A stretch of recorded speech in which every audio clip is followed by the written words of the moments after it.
श्री स्वामी समर्थ. नमस्कार मित्रांनो, आज आपण ऐकणार आहोत अक्कलकोट निवासी श्री स्वामी समर्थ महाराजांची एक अत्यंत भावस्पर्शी आणि चमत्कारी कथा. ही कथा आहे श्रद्धेची, संयमाची आणि थकलेल्या मनाला नवी उमेद देणारी. अनेक वेळा आपल्या आयुष्यात असे क्षण येतात जेव्हा देवासमोर बसूनही शब्द फुटत नाहीत, फक्त डोळ्यांतून अश्रू असतात. आणि अशाच वेळी स्वामी आपल्या भक्ताची परीक्षा घेत असतात. आजची ही कथा शेवटपर्यंत नक्की ऐका, कारण कदाचित स्वामींचा एखादा शब्द थेट तुमच्या मनाशी येऊन भिडेल. चला तर मग शांत मनाने, श्रद्धेने आणि पवित्र कथेला सुरुवात करूया. अक्कलकोटच्या पवित्र भूमीत श्री स्वामी समर्थ महाराज नेहमीप्रमाणे मंदिरात विराजमान होते. दूरदूरून भक्त दर्शनासाठी येत होते. कोणी सुखासाठी, कोणी दुःखासाठी, तर कोणी फक्त स्वामींच्या चरणांजवळ थोडीशी शांती मिळावी म्हणून. त्याच मंदिरात रोज एक तरुण ब्राह्मण येत असे. त्याचं नाव होतं गणपतराव. बाहेरून शांत दिसणारा हा तरुण आतून मात्र फार थकलेला होता. दारिद्र्य, कर्ज, कामधंद्याची चिंता आणि घरी आजारी आई. आयुष्य जणू पूर्ण अंधारात गेलं होतं. गणपतराव रोज मंदिरात येई, स्वामींच्या चरणाजवळ बसून मूकपणे अश्रू ढाळत बसे. तो कधी मोठ्याने काही मागत नसे, पण स्वामी भक्ताचे न बोललेले दुःखही ओळखत असतात.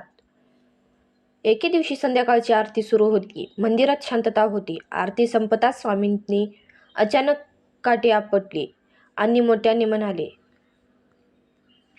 "अरे, किती दिवस रडत बसणार आहेस? बोल की." सगळे भक्त स्तब्ध झाले. स्वामींचे डोळे थेट गणपतरावाकडे होते. तो थरथरत पुढे गेला. स्वामींच्या पायावर डोके ठेवून म्हणाला, "स्वामी, माझं आयुष्य संपलंय. आता काहीच उरलेलं नाही." स्वामी मंद हसले आणि म्हणाले, "अरे मूर्खा, संपत ते अहंकार. भक्ताचं आयुष्य कधी संपत नाही." इतकं बोलून स्वामींनी मंदिराबाहेरील विहिरीकडे बोट दाखवलं. "जा, विहिरीतून पाणी काढून मंदिरात ठेव." गुरूंचा आदेश म्हणून गणपतराव गेला. विहीर खोल होती. दोर जुना होता. पाणी काढताना अचानक दोर तुटला आणि घागर विहिरीत पडली. तो घाबरून परत मंदिरात आला. स्वामींनी आधीच जाणल्यासारखं विचारलं, "घागर पडली ना?" गणपतराव आश्चर्यचकित झाला. "हो स्वामी." स्वामी म्हणाले, "जसं ते पाणी तळाशी गेलं, तसं तुझं धैर्यही तळाशी गेलं आहे. पण लक्षात ठेव, पाणी वर येऊ शकतं, तसं भक्ताचं नशीबही वर येऊ शकतं." त्या रात्री स्वामींनी त्याला मंदिरातच थांबायला सांगितलं. मध्यरात्री गणपतरावाला स्वप्न पडलं. स्वामी म्हणत होते, "उद्या सकाळी मंदिराच्या मागील पिंपळाखाली जा. जे सापडेल ते उचल." सकाळी उठून तो तिकडे गेला. माती खोदताच एक जुनी तांब्याची पेटी सापडली. पेटीत काही नाणी, एक कागद आणि एक अंगठी होती.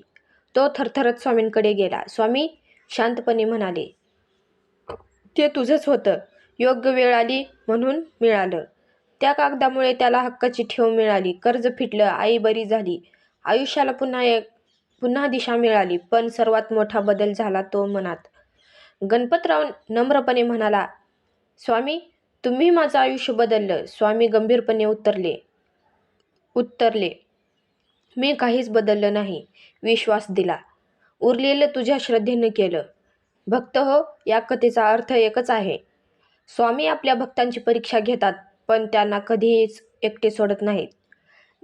जर आज तुमचं मन थकलं असेल, जर प्रश्नांची उत्तरं मिळत नसतील, तर एवढंच लक्षात ठेवा, स्वामी सगळं पाहत आहेत. योग्य वेळ आली की ते नक्कीच मार्ग दाखवतील.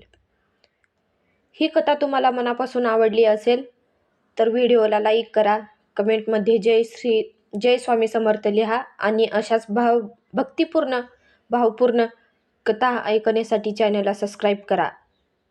ही कथा कोणाच्या तरी आयुष्यात आशेचा दिवा पेटवू शकते, म्हणून शक्य असेल तर हा व्हिडिओ नक्की शेअर करा.